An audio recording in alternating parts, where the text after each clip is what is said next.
এই প্রশ্নটা দেখো, বলছে ওয়াই অক্ষকে 0,4 বিন্দুতে স্পর্শ করে এবং কেন্দ্র এই রেখার উপর অবস্থিত এরূপ বৃত্তের সমীকরণ বের করো। দেখো এই ধরনের প্রশ্নগুলো আমরা কিভাবে খুব সহজে সলভ করতে পারি সেই জিনিসটা আমরা দেখার চেষ্টা করবো। এখানে দেখো বলছে ওয়াই অক্ষকে এই বিন্দুতে স্পর্শ করে।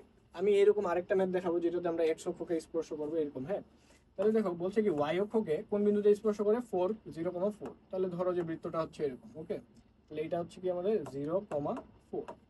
তাহলে এইখান থেকে তুমি কি বুঝলা যে এই হাইটটা হচ্ছে কি বলতো আমাদের 4। ওকে, তাহলে বৃত্তটার যদি আমি কেন্দ্রে যাই, কেন্দ্রের হাইটও কি হবে বলো তো? বলো, কেন্দ্রের হাইটটাও কি হবে? 4 হবে, রাইট? আর এইখানে বৃত্তের ব্যাসার্ধটা কি হবে বলো তো?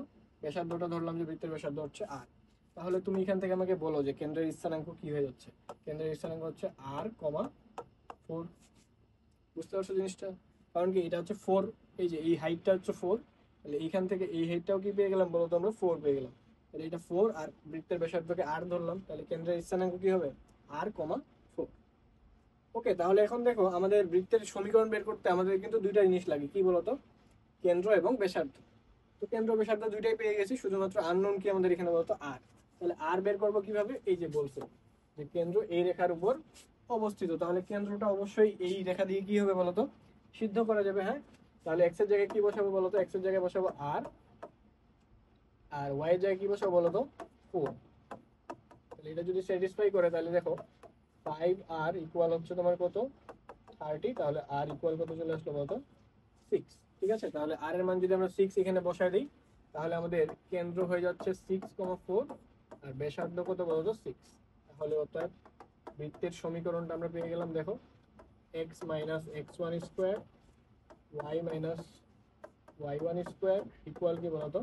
6 স্কোয়ার। এটাই হচ্ছে আমাদের অ্যান্সার। ওকে, আরেকবার আমি বলে দিচ্ছি, দেখো আরেকবার বলে দিই। জিনিসটা হচ্ছে এরকম যে তোমাকে বলছে যে ওয়াই অক্ষকে 0,4 বিন্দুতে স্পর্শ করে, এর মানে স্পর্শ বিন্দুর ভুজ হচ্ছে 0, কোটি কত? 4। তাহলে কেন্দ্রের কোটিও কি হবে বলতো? 4 হয়ে যাবে। ওকে, তাহলে কেন্দ্রের কোটি 4 হয়ে গেল। ব্যাসার্ধ কত হয়ে গেল বলতো? ব্যাসার্ধ হচ্ছে আর। আর এই আরই হচ্ছে কি বলতো? কেন্দ্রের ভুজ। তাহলে আমরা হচ্ছে বৃত্তের কি পেয়ে গেলাম? কেন্দ্র এবং ব্যাসার্ধ দুইটাই পেয়ে গেছি, শুধুমাত্র আর হচ্ছে এখানে আমাদের আননোন। তো এই আর বের করার জন্য আমাদের আবার আরেকটা কন্ডিশন দেওয়া আছে, সেটা কি বলতো? যে এই রেখার উপরে কেন্দ্রটা অবস্থিত, তাহলে অবশ্যই কেন্দ্র এই রেখা দিয়ে কি হবে বলতো? সিদ্ধ হয়ে যাবে। তাহলে সিদ্ধ করে দাও। সিদ্ধ করে দিলে এখান থেকে আমরা আর এর মান পেয়ে গেলাম কত? 6। এই আর এর মানটা আমরা যদি এখন বসায় দিই তাহলে আমাদের অ্যান্সার চলে আসবে।